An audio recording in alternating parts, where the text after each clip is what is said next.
أعوذ بالله من الشيطان الرجيم بسم الله الرحمن الرحيم السلام عليكم ورحمة الله وبركاته gbogbo ẹ̀yin olólùfẹ́ Ọlọ́run tẹ́tí ń béèrè lọ́wọ́ wa ti pẹ́ lórí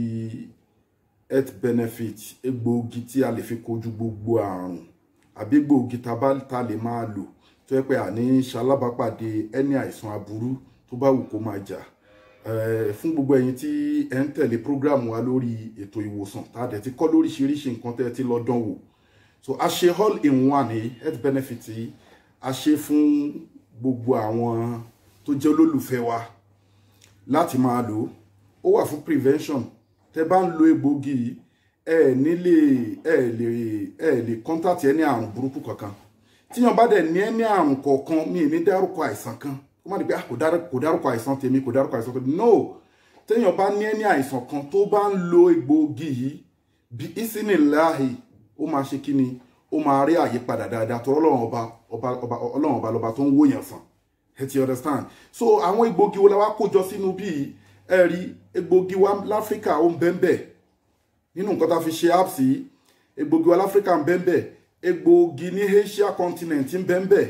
egbògi ní Arab continent ń bẹ́ńbẹ́ ìran èèyàn mẹ́ta yìí láti mú àwọn nǹkan tí a kójọ tá a fi ṣe egbògi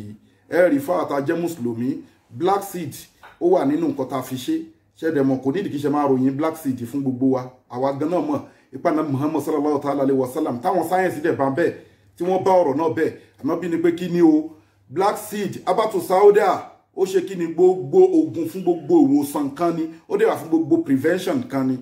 ṣùgbọ́n except ikú nìkan ni kò lè ṣe kí ni kò lè cure so irú abatu sauda wà bí àtàwọn egbògi mítà lè dárúkọ ní Asia continent ẹ bá wo àwọn Chinese abẹ́wò àwọn Japanese ẹ̀rì kan máa ń darúgbó dáadáa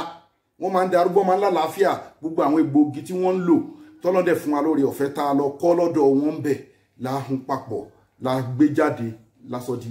all in one tó o bá ń lò ó ní kọ́ńtàtì àrùn burúkú tó o bá ń lò tá àrùn burúkú bá wà lára ẹ̀ ó ń láti kí ọ ni bí ìsìnì láì tó rọ́lọ́run balọba tó ń wòyàn sàn àwọn gbogbo nǹkan tó wà ń bí halal ni tí kì í ṣe haram kọ́lọ́run gbàdúrà ẹnì kọ̀ọ̀kan wa àwa táwa Nàìjíríà pick up number wà ń bẹ̀ ẹ ti understand tẹ́ bá wo package dáadáa you will see pé packed here in South Africa packed here in South Africa àwọn egbòogi tó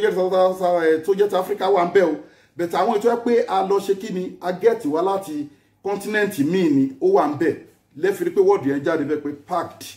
ẹ ti understand so kì í ṣe nǹkan tó yẹ pé ojú kan la ti ṣe so ó dẹ̀ lágbára táwọn èèyàn dẹ̀ ti ń testify sí ẹ rí i pé 75 USD ló wà lórí ẹ̀ but ní Nàìjíríà a ní kó máa ta ní kíni kó máa ta ní 25 a fún wọn ní 25,000 naira ní Nigeria money ní South Africa ń bí a fún wọn ní 1,000 rand so